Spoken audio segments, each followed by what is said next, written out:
Kalau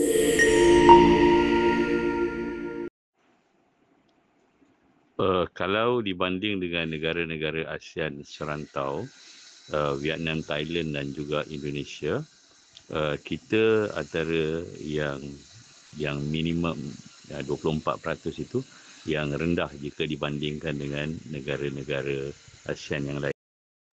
Okey, sudah tentu kita kena mengambil langkah yang berhati-hati dan cermat dalam melaksanakan tindak balas terhadap kenyataan tersebut.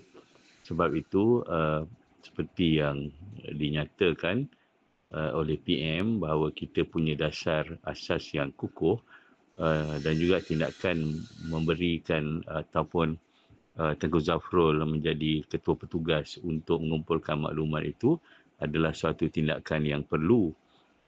Ini kerana produk-produk seperti optik, getah dan sebagainya ada hubung kait secara terus dengan barangan yang dikenakan cukai tersebut. Rakyat secara keseluruhan sudah tentu kesan secara direct itu